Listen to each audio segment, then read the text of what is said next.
Texas Consilium show. I'm Michael Yorba, chairman of the Advanced Community Fund.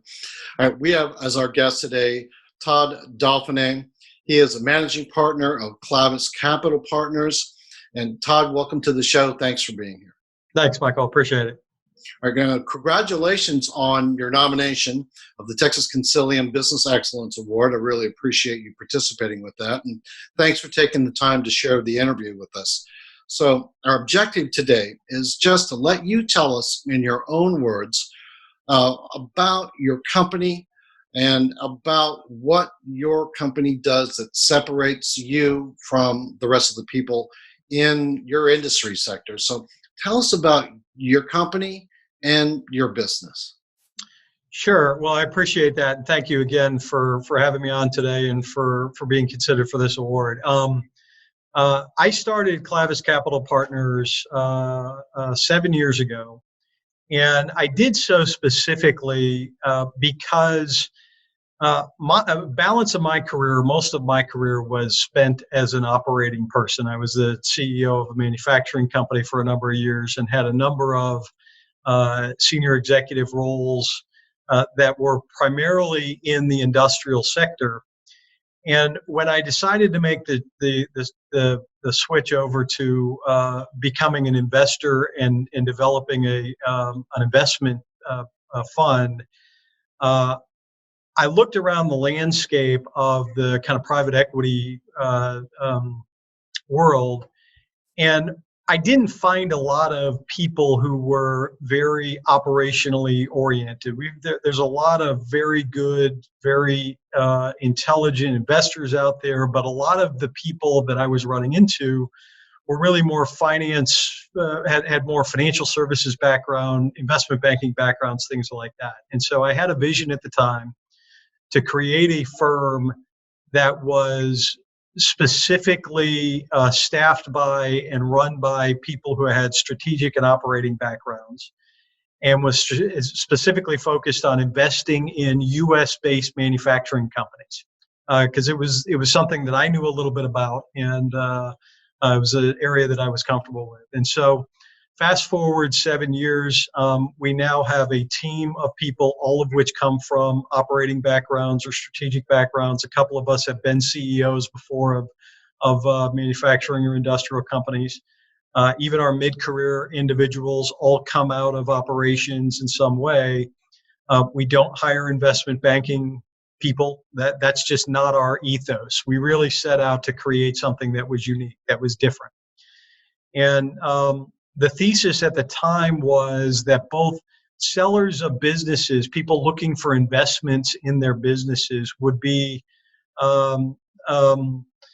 gravitate towards us because our background was much like theirs. So when I sit across from a founder of a business, a manufacturing business, I can credibly say, I've had your job before. I've sat in your seat before. I understand what it's like that you do for a living.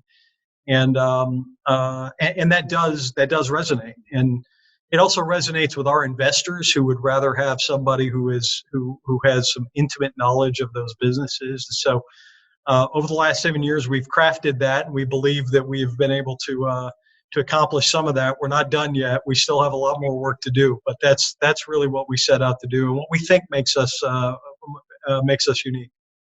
Give us some insights into your vision. I wanted to look forward about 5 years or more. And where do you want the business to be? Well, we are really onto something. I mean, we really, it's been an interesting journey, because the first couple of years as an entrepreneur myself, trying to stand up this business and trying to make a business, you're just worried about survival. You're just trying to figure out, is this thing going to work? And can we get these first couple deals done?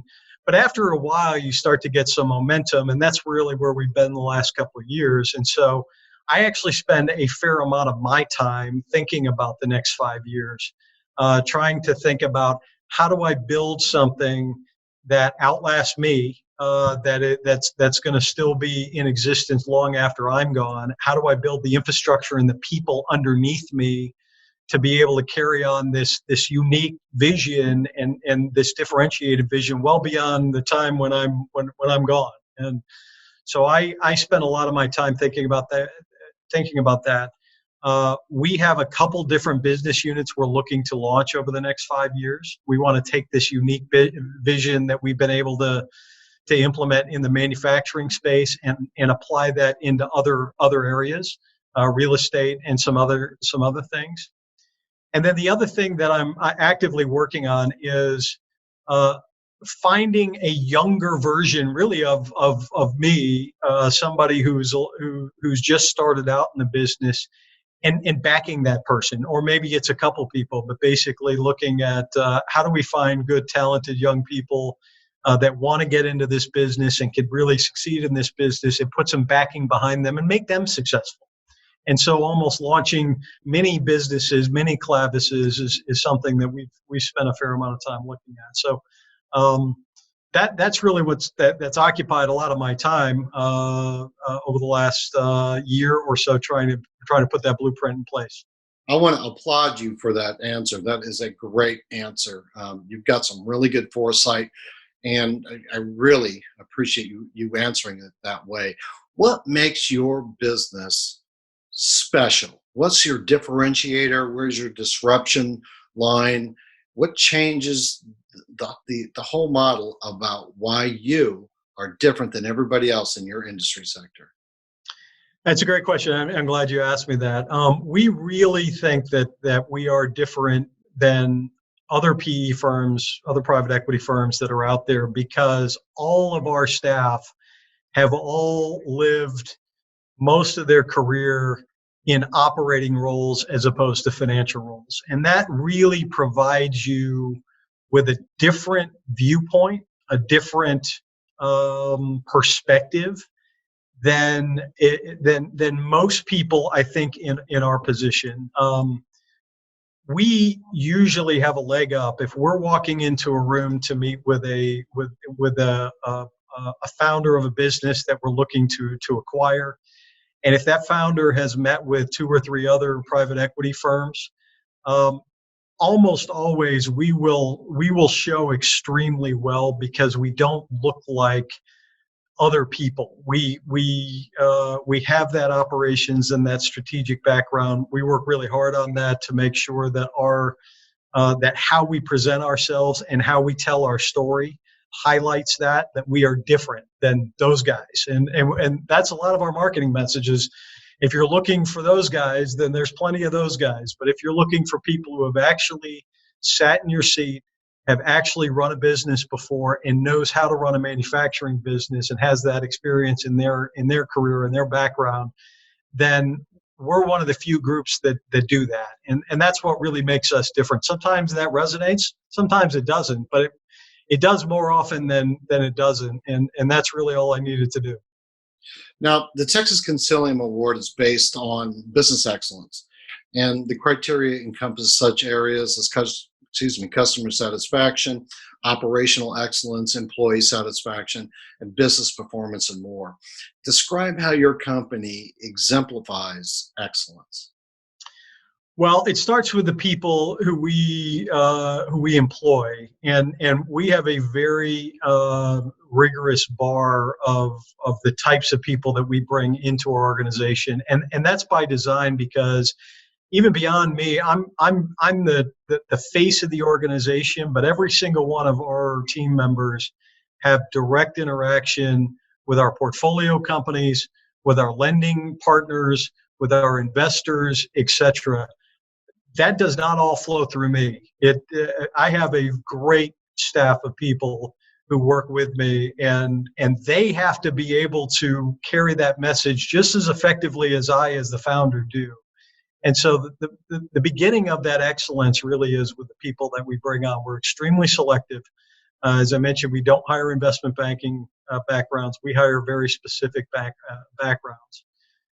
Within our business, we have standardized a lot of things that don't generally get standardized in the investment world, but we have developed a lot of very standardized processes, and all of our documents, all of our forms, all of the things that each one of our portfolio companies use all look exactly the same across our portfolio.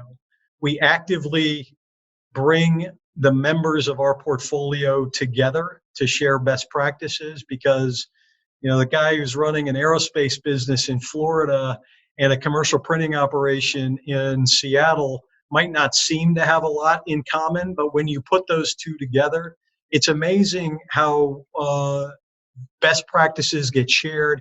We facilitate that.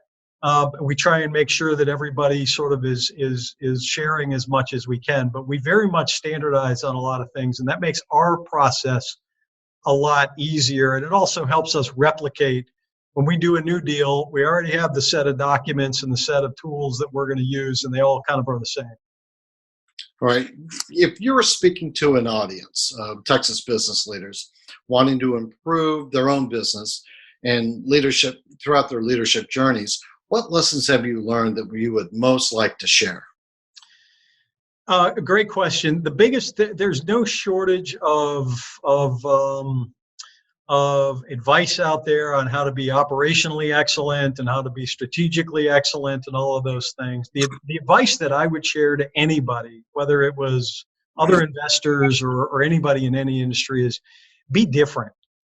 Everybody tries to kind of be a me too and be the same, as other people or copy other people. But what we've always found is what makes companies unique, what makes them valuable is their own uniqueness. And be different. Do it slightly different. And even if some of that is marketing message, that matters. Just position yourself different, and do things differently than other people. First of all, it's a heck of a lot more fun.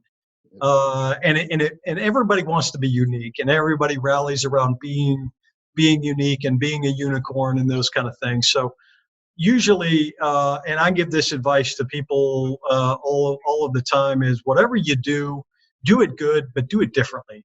Even if it's a little different, just do it differently. Well put. What are you doing in the way of corporate citizen responsibility with your company, with Clavis Capital Partners? So we have, that's a great question. I'm glad you asked it, because it's something that we're currently actively involved in. I had the vision at the beginning of starting this to create an impact fund that was funded by profits that we made on investments.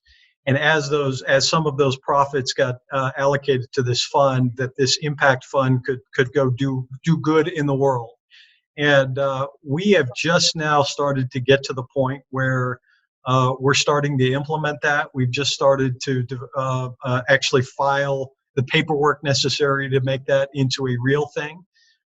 We have a person in mind to sort of run that, and we're just now at starting the visioning process of what we want this impact fund to be.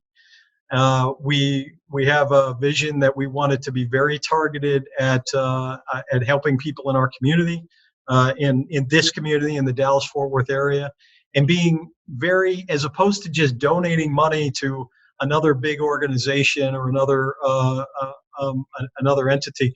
We want to do things that are going to make direct impact on people's lives. So our goal there is to make big impacts on a small number of people, as opposed to small impacts on a big number of people. And that just resonates with us. So we're just starting to do that, and we're really excited about it. We've just started talking about that in 2020. It's one of our key goals this year. That resonates with me too. Thank you very much, Todd, for participating with us. This concludes the part of the interview that we're going to use publicly, but I'd like to ask you to stick around a little bit so that we can get a couple more questions off camera for the Texas Consilium. Okay? Great. Sounds good. Thank you very much. You're welcome.